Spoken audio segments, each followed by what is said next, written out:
اب بس اختتام قریب ہے، لیکن اس سے قبل کہ ہم اپنے اس اجتماع کا اختتام کریں، میں آپ کو بتاؤں کہ الحمدللہ سنی دعوت اسلامی کے الجامعۃ الحرا مہاپولی بھیونڈی میں الجامعۃ الاشرفیہ مبارک پور کا 18واں فقہی سیمینار ابھی حال ہی میں لاسٹ ویک منعقد ہوا، اور وہاں پورے ہندوستان بھر کے علماء اہل سنت میں جمع ہو کر ملت کو درپیش جو مسائل ہیں، جدید مسائل الیکٹرانکس کے تعلق سے اور دوسری چیزوں کے تعلق سے، جس کی تفصیل ابھی آپ سماعت فرمائیں گے، اس پر بہت ساری بحث و بحث کے بعد ملت کے لیے آسان اس کے حل عطا فرمائے گئے، کیا جائز ہے کیا ناجائز ہے۔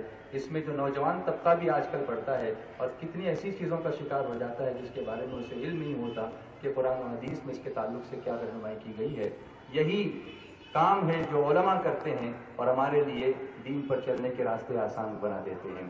تو اس فقہی سیمینار میں جو فیصلے ہوئے ہیں، ان فیصلوں کو مختصر طور پر آپ کے سامنے پیش کرنے کے لیے تشریف لائیں گے عالم نبی فاضل جلیل حضرت علامہ صدر الولا صاحب قبلہ قادری مصباحی، استاد الجامعۃ الاشرفیہ مبارک پور۔ میں گزارش کرتا ہوں کہ تشریف لائیں اور فقہی سیمینار کے فیصلوں سے ہمیں آگاہ کریں۔ السلام علیکم ورحمۃ اللہ وبرکاتہ۔ مجلس شرعی جامعہ اشرفیہ مبارک پور کے 18ویں فقہی سیمینار کے لیے جامعہ اشرفیہ کے ارباب حل و عقد نے جن مسائل کا انتخاب کیا، پہلے انہیں سماعت فرمائے۔ سیمینار کا پہلا موضوع تھا اینیمیشن کا شرعی حکم، دوسرا موضوع تھا برقی کتابوں کی خرید و فروخت، تیسرا مسئلہ تھا زینت کے لیے قرآنی آیات کا استعمال، چوتھا مسئلہ تھا انٹرنیٹ کے شرعی حدود۔ جیسا کہ ابھی آپ حضرات نے سماعت فرمایا کہ یہ سیمینار تحریک سنی دعوت اسلامی کے زیر اہتمام جامعہ حرا مہاپولی بھیونڈی میں منعقد ہوا، جس میں ملک بھر سے کثیر تعداد میں علماء کرام اور مفتیان اعظام نے شرکت فرمائی۔ کسی بھی مسئلے پر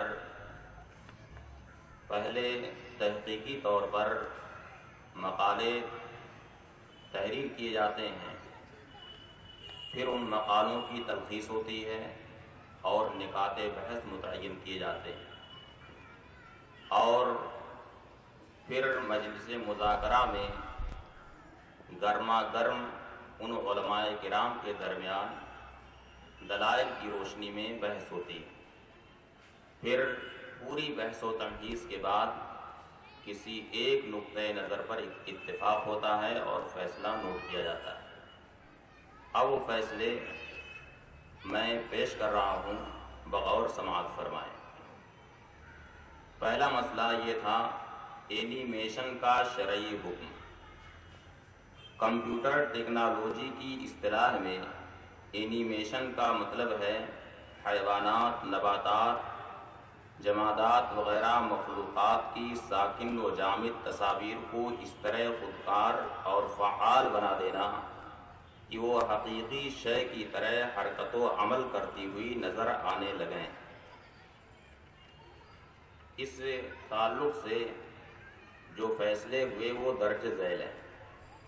نمبر 1، تصویر ذیروح وہ ہے جو جن سے حیوان کی حکایت و مشابہت پر مشتمل ہو، اس طرح کی سر اور چہرہ کسی حیوان کا ہو۔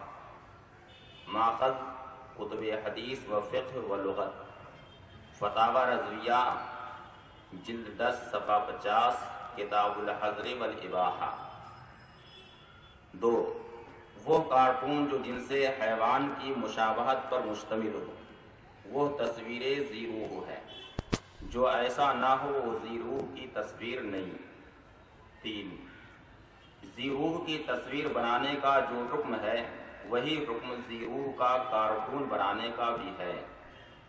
غیر ذی روح کی صورت گری حرام نہیں، اسی طرح غیر ذی روح کا کارٹون بھی حرام نہیں، کیونکہ اس سے بھی حکایت حیات نہیں ہوتی۔ 4 جاندار کی تصویریں بر وجہ اعزاز رکھنا ناجائز ہے، جبکہ رکھنے کی حاجت و ضرورت نہ ہو۔ اسی طرح جو تصویریں تفریح نظر کے لیے بنائی اور دکھائی جاتی ہیں، انہیں بالقصد دیکھنے میں بنانے والوں کی اعانت اور مقصد برآری ہے، اس لیے انہیں قصد و شوق یا اعزاز کے ساتھ دیکھنا بھی جائز نہیں۔ لیکن اگر بر بنائے حاجت تصویر بنی اور اس کا دیکھنا دکھانا بطور حاجت ہوتا ہے تو یہ دیکھنا دکھانا جائز ہے، جیسے تصویروں کا بطور اعانت رکھنا اور دیکھنا جائز ہے۔ فتاوی رضویہ میں عنایہ سے گزرا نحن امرنا باحانتھا، تو ترک احانت میں ترک حکم ہے۔ اس عبارت سے یہ معلوم ہوتا ہے کہ جب رکھنا دیکھنا بطور احانت نہ ہو تو اسے بطور اعزاز مانا جائے گا، ہاں حاجت و ضرورت کی صورتیں اس سے الگ ہیں۔ حاجت کا مطلب یہ ہے کہ تصویر نہ ہو تو انسان ضرر اور مشقت میں مبتلا، جیسے شناختی کارڈ، پاسپورٹ، راشن کارڈ کی تصویریں، جن کے بغیر انسان ضرر اور حرج میں مبتلا ہوگا۔ اسی طرح بعض مواقع اور واقعات کی تصویریں نہ ہوں اور ان سے متعلق حکومت یا کورٹ کی تفتیش ہو تو اپنا دفاع مشکل ہوگا اور سخت ضرر ہوگا، یہ بھی درجہ حاجت میں ہے۔ مثلا یورپ وغیرہ کی بعض مسجدوں میں آلات مصوری اس مقصد سے نصب ہوتے ہیں کہ یہ ثبوت فراہم کیا جا سکے کہ یہاں آنے جانے والے کون تھے اور کوئی حادثہ ہوا تو اس کا ذمہ دار کون ہے۔ آج کل بہت سی عام استعمال کی چیزیں اور دواؤں کے ڈبے وغیرہ جاندار کی تصویروں پر مشتمل ہوتے ہیں، وہ دکاندار انہیں لیتے اور دکانوں میں حفاظت سے رکھتے ہیں، پھر خریدار ان سے حاصل کرتے اور اپنے کام میں لاتے ہیں۔ ان چیزوں کی خرید و فروخت اور استعمال میں تصویروں کا دیکھنا ضمناً اور طبعاً ہوتا ہے اور نظر سے بچنا سخت مشکل ہے، اس لیے ایسی تصویریں دائرۂ ممانعت میں نہ ہوں گی۔ 5 وہ پروگرام جس میں کارٹونوں کے ذریعہ اسلامی تاریخ کو مسخ کر کے پیش کیا گیا ہے یا اسلامی شخصیات کے حقیقی کردار کو مسخ کیا گیا ہے، ایسے پروگرام دیکھنا اور ان کی سی ڈی خریدنا بیچنا دیکھنا جائز نہیں، بجز اس صورت کے کہ ذمہ دار اہل علم رد کے لیے انہیں دیکھیں۔ 6 طب و جراحت کی تعلیم میں اب تصاویر لازمی طور پر داخل ہو چکی ہیں اور مسلمان طالب علم کا ان تصویروں کے بغیر اس فن کو حاصل کرنا دشوار ہے، اس لیے طب و جراحت کی تعلیم کے لیے ایسی تصاویر کا استعمال جائز ہے۔ 7 اسلامی فرائض و واجبات اور اخلاق و آداب کی تعلیم کے نام پر بد مذہبوں نے سیڑھیاں تیار کر رکھی ہیں جو بہت سی غلط معلومات پر بھی مشتمل ہے اور ناواقف طلبہ و عوام ان کے ذریعہ مسائل سیکھ رہے ہیں۔ ان سے طلبہ و عوام کو بچانا ہماری ذمہ داری ہے، اس لیے جہاں طلبہ و عوام سے علماء اہل سنت براہ راست رابطہ کر کے انہیں تعلیم نہ دے پاتے ہوں، وہاں کم از کم یہ انتظام ہو کہ اپنے علماء کے ذریعہ ایسی آسان اور صحیح سیڑھیاں فراہم ہوں جن سے ناواقف لوگ استفادہ کر سکیں۔ مختصر یہ کہ جہاں حاجت متحقق ہو وہاں دینی معلومات کی فراہمی کے لیے ایسی سیڑھیاں تیار کرانا اور استعمال میں لانا جائز ہے، جہاں حاجت نہ ہو وہاں جواز بھی نہیں۔ واللہ تعالی عالم وعلمہ اتم و احکم۔ سیمینار کا دوسرا موضوع تھا برقی کتابوں کی خرید و فروخت۔ برقی کتابوں کا تفصیلی تعارف سوال نامے میں دینے کے بعد چند سوالات قائم کیے گئے تھے، جواب میں 39 مقالات مجلس شرعی کو موصول ہوئے۔ ایک سوال یہ تھا کہ برقی کتابیں اگر سی ڈی یا ڈی وی ڈی میں محفوظ ہوں تو ان کی خرید و فروخت کا کیا حکم ہے؟ اس کے جواب میں تمام مقالہ نگاروں کا اس بات پر اتفاق ہے کہ سی ڈی وغیرہ میں محفوظ برقی کتابوں پر مال کی تعریف صادق ہے اور ثمن کی عوض انہیں لینا شرعاً بے ہے، جو بلا شبہ جائز و درست ہے۔ سیمینار میں یہ امر زیر بحث آیا کہ وہ مخصوص شعائیں جو بنام کتاب ناشر کے کمپیوٹر یا ہارڈ ویئر میں محفوظ ہیں، خریدار محض کوڈ نمبر معلوم کر کے انہیں اپنے کمپیوٹر یا ہارڈ ویئر میں منتقل کرتا ہے اور ثمن ادا کرتا ہے، یہ بے ہے یا نہیں، اور اس کا جواز ہے یا نہیں؟ جواب میں اس پر گفتگو ہوئی کہ بے باہمی رضامندی سے مال کو مال سے باہم بدلنے کا نام ہے، تو شعائیں مال ہیں یا نہیں؟ اس کے حل کے لیے یہ تنقیح ضروری تھی کہ مال کی تعریف کیا ہے، پھر وہ تعریف ان شعاؤں پر صادق ہے یا نہیں۔ اس کے تحت مال کی درج ذیل تعریف و تنقیح پر مندوبین کا اتفاق ہوا۔ مال کی تعریف: مال وہ عین ہے جس کی طرف تباع میل کریں اور وقت حاجت کے لیے جمع کر کے رکھا جائے۔